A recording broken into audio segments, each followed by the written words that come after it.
Hey guys, it's loading, it's working, we're live. Awesome. The timer isn't going, but now it's at 6 seconds.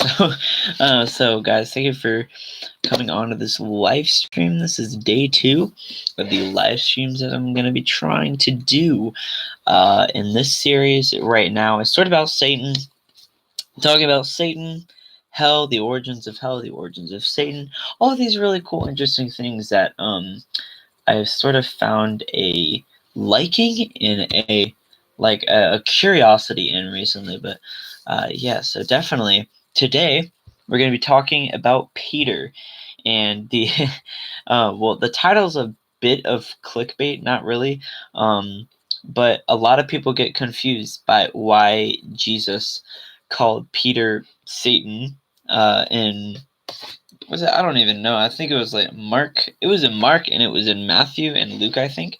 Or it was like two books. I don't know. But basically, what happened, it was pretty interesting. But basically, I'm going to be talking about that today, and I'm going to be talking about a lot of things about the origins of Satan and who Satan is. So yesterday I talked about the predestination of hell.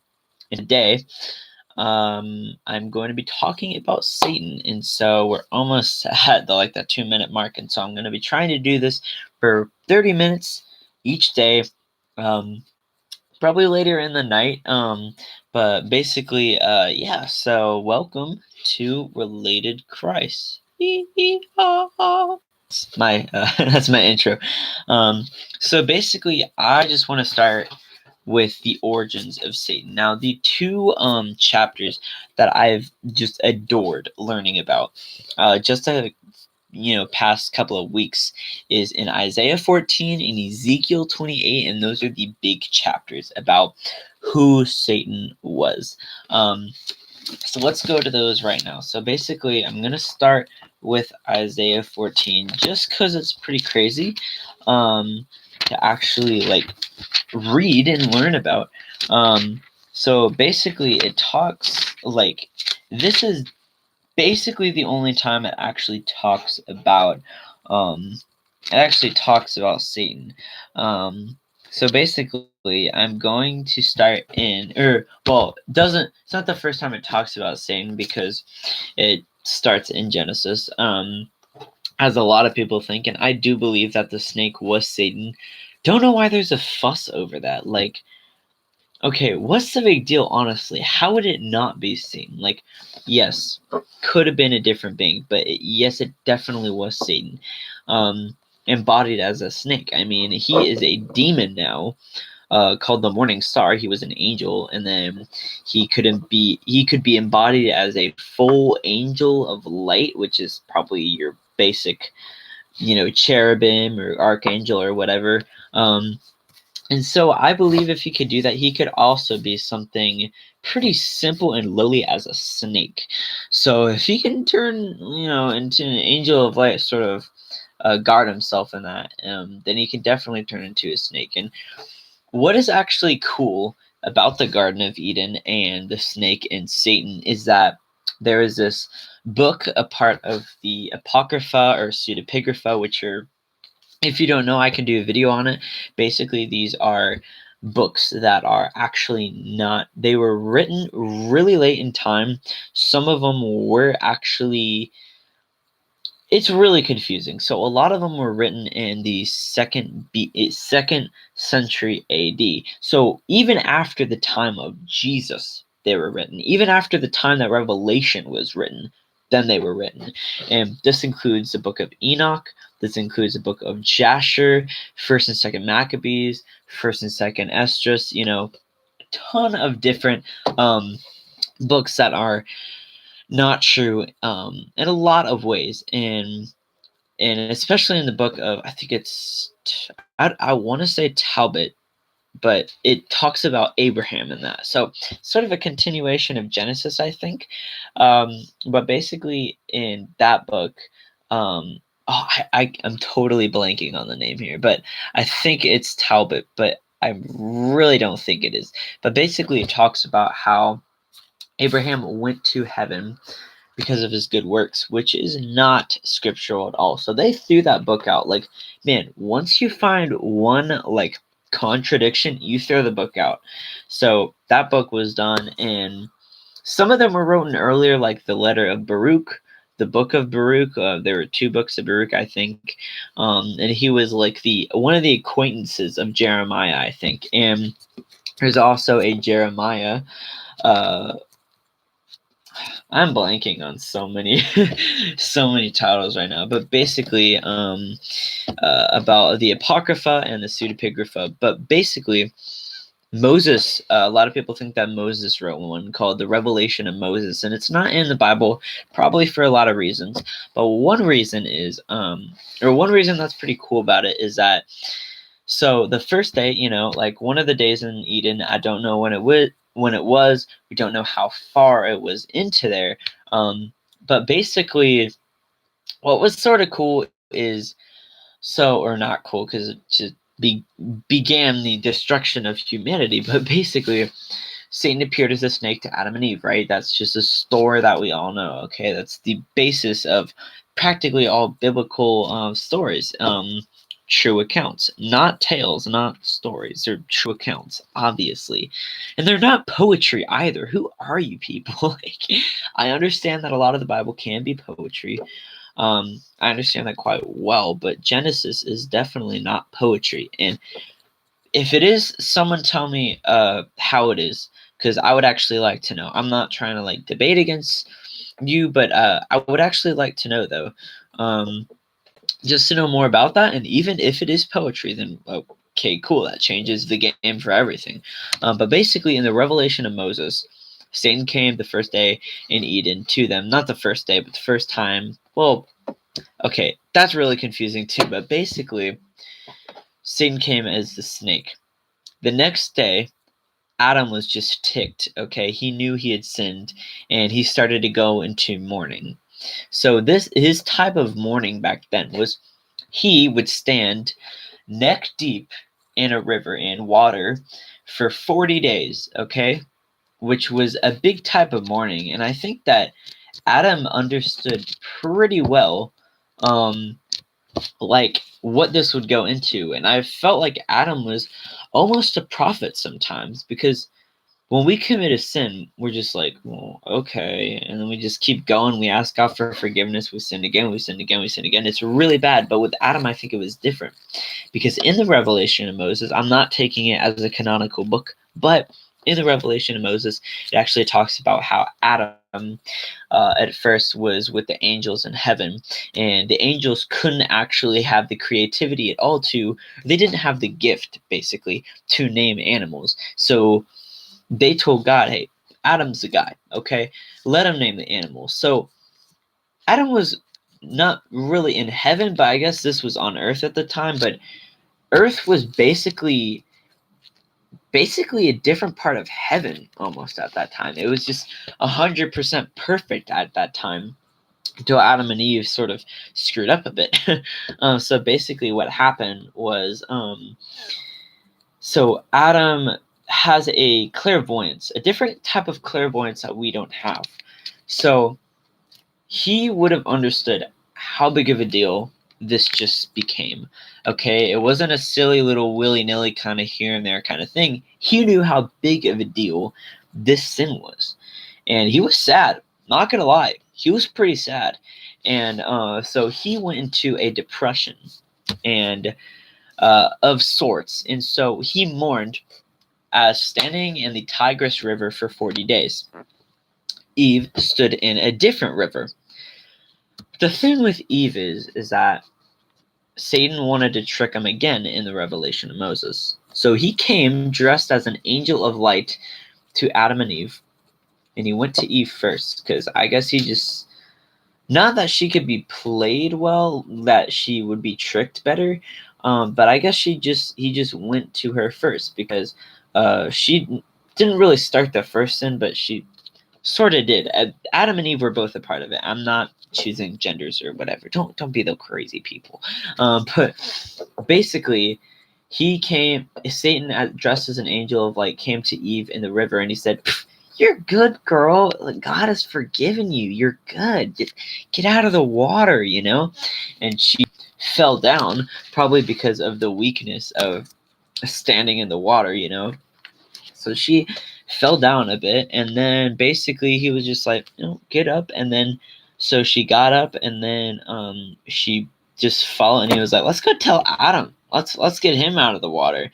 And then they went to Adam, and Adam was literally like, you foolish person. Like, and so he was pretty mad at Eve too. So his life isn't a real down low. So basically, that's how, in this sense, like, matter of 2 days, basically, as far as we know, 2 days, Satan went from a snake and then to an angel of light. Satan can literally disguise himself as anything. So back to my point, Satan was obviously a snake, and there's so many verses supporting this, by the way.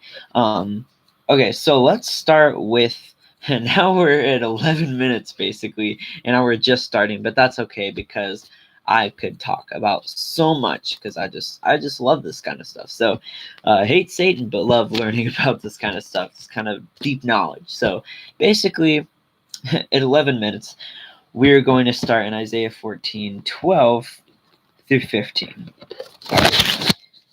How you have fallen from heaven, morning star, son of the dawn. You have been cast down to the earth, you who once laid low the nations. You said in your heart, I will ascend to the heavens. I will raise my throne above the stars of God. I will sit enthroned on the mount of assembly and the utmost heights of Zaphon. And then there's a footnote. It says, or of the north, Zaphon was the most sacred mountain of the Canaanites. All right, verse 14. I will ascend above the tops of the clouds. I will make myself like the Most High. But you are brought down to the realm of the dead, to the depths of the pit. So this is pretty crazy, because even though it doesn't say the word Lucifer here, and the first translation we can just say the KJV because it was in the KJV, it said Lucifer. So that was basically the only time the name Lucifer was ever mentioned in the Bible. That was his name as an angel. Angels have names. But let me tell you, this story gets even crazier. So let's just start with this. How you have fallen from heaven, morning star. Okay, Satan's not a star. Let's get that straight. Okay, he's literally not like a celestial body. Okay, morning stars are practically one of the most important angels there are. Okay, you have the seraphim, which are probably the highest angels up there. They're the angels of fire, they like to call them too, but the morning stars were big because you can actually see in Job. Let's go to Job. Job. Oh man, what was it? I think it was 38. Not Psalm 18. Okay. 38:7. We'll start in 6. So basically, God is roasting Job. And he says, on what were its footing set, or who laid its cornerstone? This is God talking about how he made earth. Verse 7. While the morning stars sang together and all the angels shouted for joy.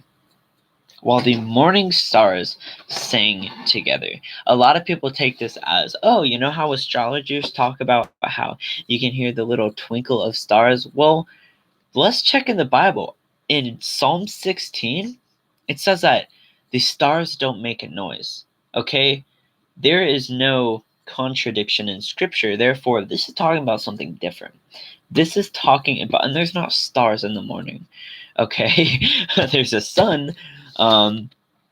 It's saying, while the morning stars sang together and all the angels shouted for joy. So they're talking about two different types of angels. And I still don't really know what morning stars are, but I'll try to look that up tomorrow. So basically, he said, how you have fallen from heaven, morning star, son of the dawn. You have been cast down to the earth, you who once laid low the nations. You said in your heart, I will ascend to the heavens. I will raise my throne above the stars of God. I will sit enthroned on the mount of the assembly, on the utmost heights of Mount Zaphon. I will ascend above the tops of the clouds. I will make myself like the Most High. I'm going to stop right there. So it ends in quotation marks because that's basically what Satan was saying to God in rebellion. Let's go to the first part, actually, to the very beginning. God is, okay. So Isaiah, by the Holy Spirit, is talking to a king, I believe, or I think Jacob. I don't know. But basically, so the person that he's talking to in that chapter is literally not Satan. He's talking to the person, but Satan has possessed him, basically.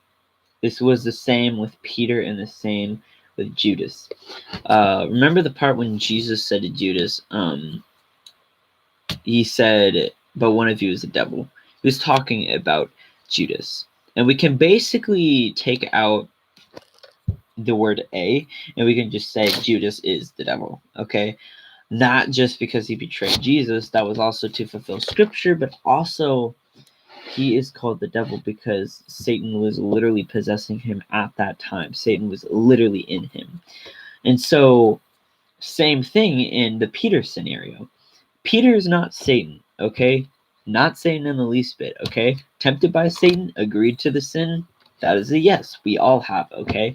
Everyone has fallen short of the glory of God. Romans or Colossians something, I don't know. But basically, when he was talking to Peter, Satan was inside of Peter at that time. When he said, "Get behind me, Satan," he wasn't talking to Peter. He was talking to Satan inside of him. Same thing with Isaiah 14 and Ezekiel 28. He's saying, he's talking to Satan inside the person. Okay? So basically, let's go back to this. So God's big thing is he sits on a throne. Okay? And so that's the same thing that Satan wants. This is the crazy verse. Isaiah 14:14. I will ascend above the tops of the clouds. I will make myself like the Most High. Okay. As we read Ezekiel 28, which we will in a few minutes, we will actually see that Satan was basically the angel who guarded the light of God. Okay. He was one of the cherubim on the sides of God. As God sat between the cherubim. Okay, he was one of those cherubims. Okay, he was, as we see in Ezekiel 28 again, he was anointed a guardian cherub. Okay, this is one of the highest ranking angels you could ever imagine. Okay, so in this, it's saying how you. So okay, I'm sorry, I was reading it over again, but basically he said, "I will make myself like the Most High." He will never say, "I will be greater than God." Never said that, okay? Because he literally can't, okay? He's still under the authority of God. He's never out of the authority of God. Everything and everyone on earth, every molecule, every atom is under the authority of God. So is Satan, the prince of the air. So Satan says, I will make myself like the Most High, because he knew that there's nothing above God. There's not a step above God. There's not any molecule above God, okay? There's nothing above God. It's just God. God is everything. So he was saying, I want to become like God. You can't go higher than God. So Satan obviously knows who God is. And then Isaiah snaps back at him, the Holy Spirit speaking through Isaiah. He says this to Satan, but you are brought down to the realm of the dead, to the depths of the pit. And this is sort of foreshadowing on what's going to happen as we read this in Revelation 13, I believe.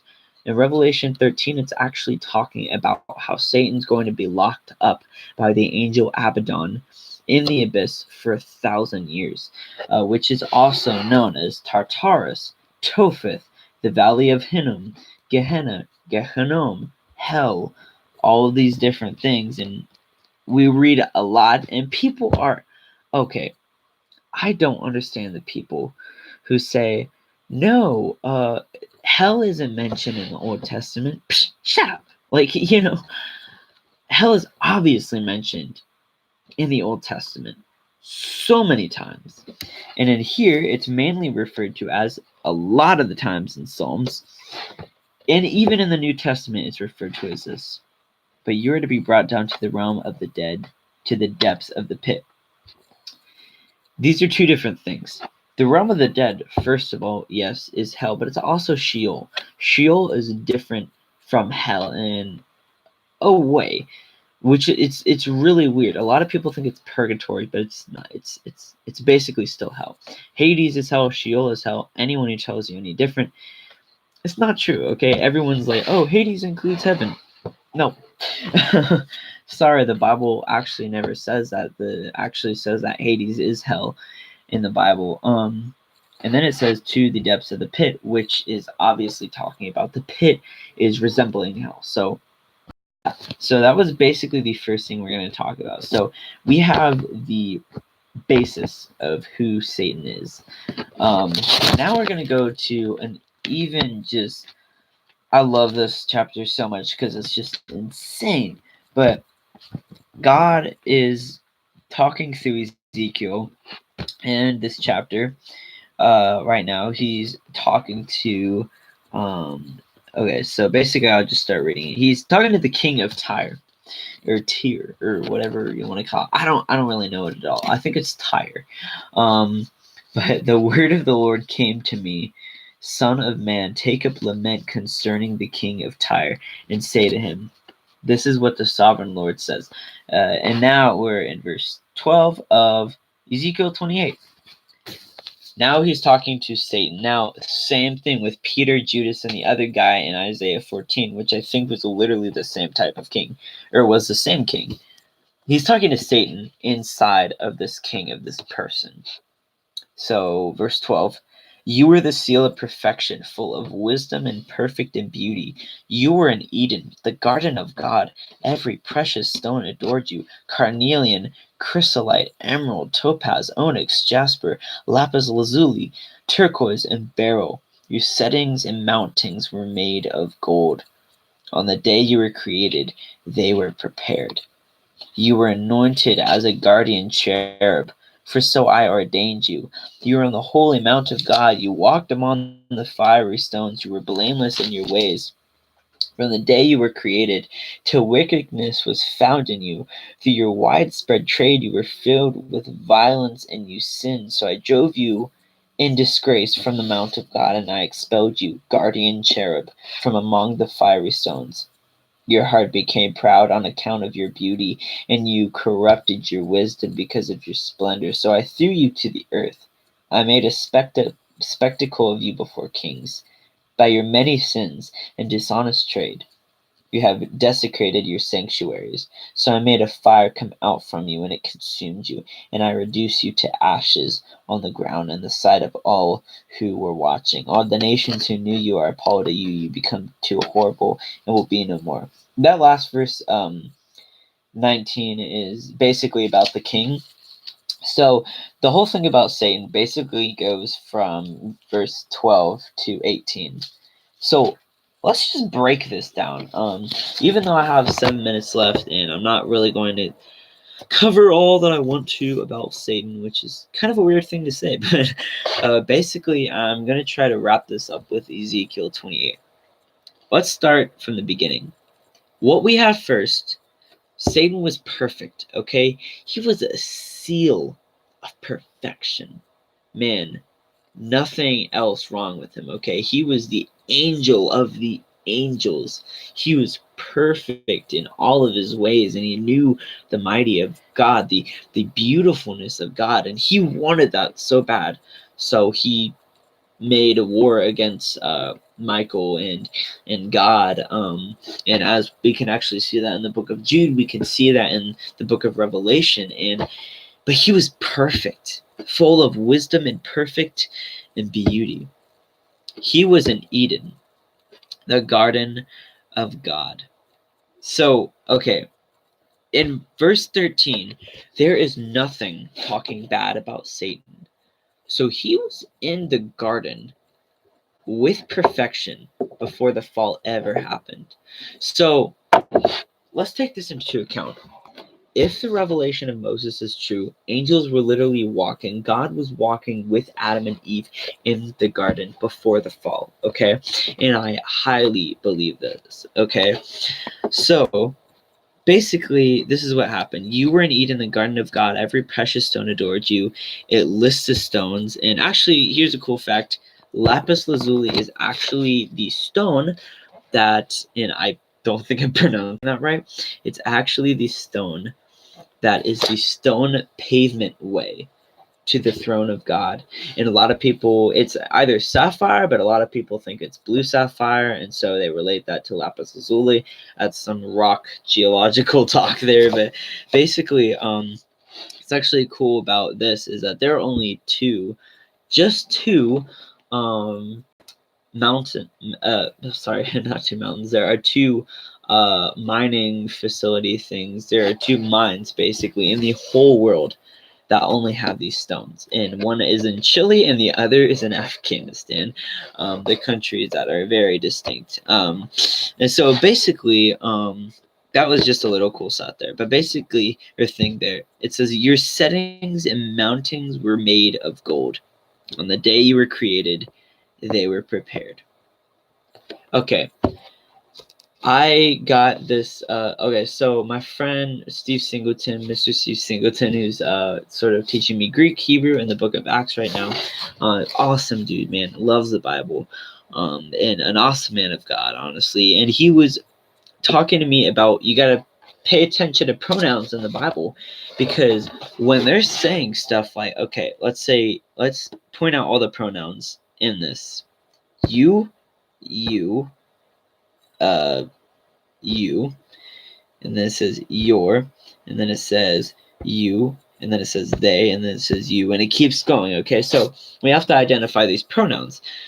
What is the they talking about at the very end of verse 13? The only they in verse 13. It's talking about all these stones, all this gold. The day that gold was created was the day that Satan was created. The day that all these stones were created was the day that Satan was created. Satan was created with all the other angels. Okay, he was a seal of perfection from the beginning, from the very beginning. And it said, you were anointed as a guardian cherub. And this is what it says. That was verse 14. It says, you were anointed. Let's look at Psalms 18:50. And I forgot what this is, but I'm just going there, risking it. Psalms 18. Does it really say 50? Okay, I think I meant to. Oh, no, there is a 50. Okay, so Psalms 18:50. He gives his king great victories. He shows unfailing love to his anointed.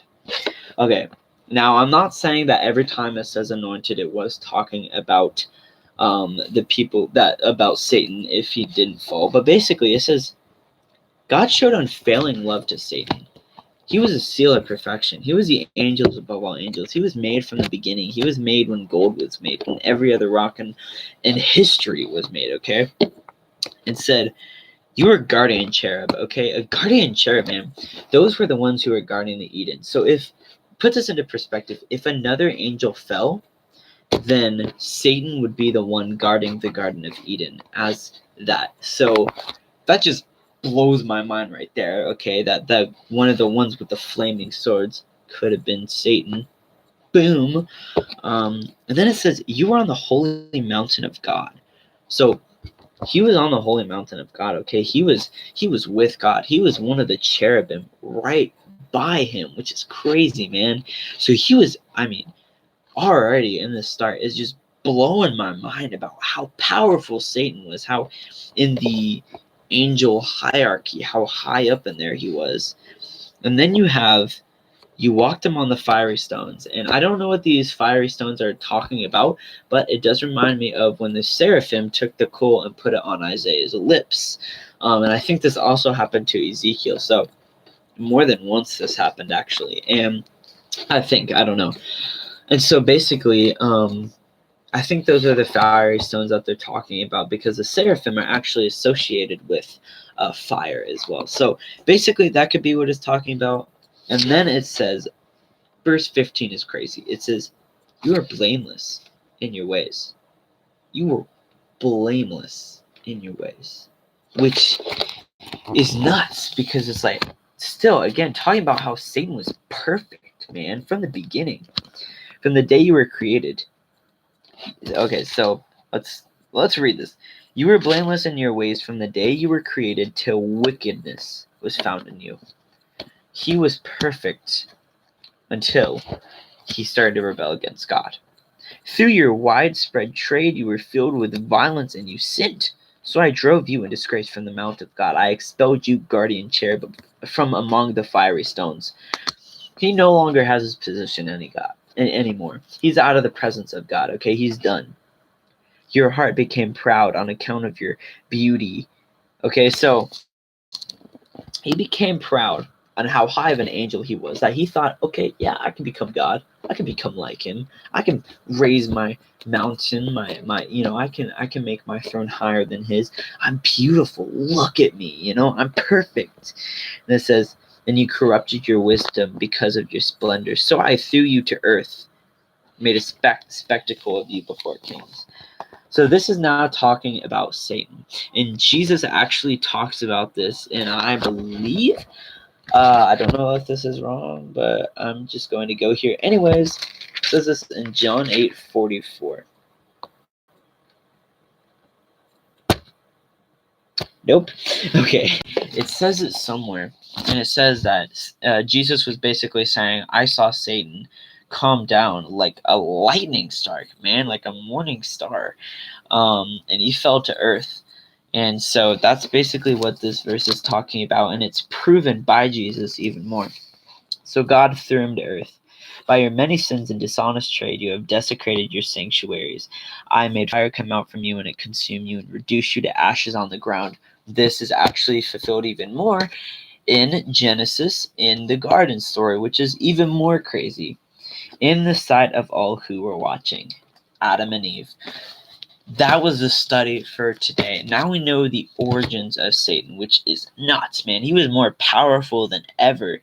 And then he just fell like crazy because of his pride, because of his arrogance. And so, yeah, man. And then basically, okay, I'm going to go to one last passage just because I want to. We're going to go to, I believe it is, okay. I don't know. It might be 16. It might be. Nope. Okay. I don't know what it is. But basically, it was basically. So Satan was talking with David in Psalms, and he was talking to him, and he was like, go to your mountain, start distrusting God. You're fine. Go to that place that might fall, might not. Trust in the things, so you can distrust in God. And then David was like, "I'm going to put you in your place." Man, and he started talking about the beauty and the awe and the wonder and even the throne of God. And now we know he was talking to Satan. And so, guys, this has been an awesome study. And so tomorrow, hopefully, I will get to talk more about Satan. I have this note card right here, sort of having a bunch of verses on it and stuff like that. So thank you guys so much for watching. God is so awesome. Guys, please keep praying. Please keep loving him. Worthy is the Lamb. God is good. You guys are good. Thank you guys. Please subscribe to the channel, and just thank you guys for watching this video. Thank you so much. I'll see you later. Bye.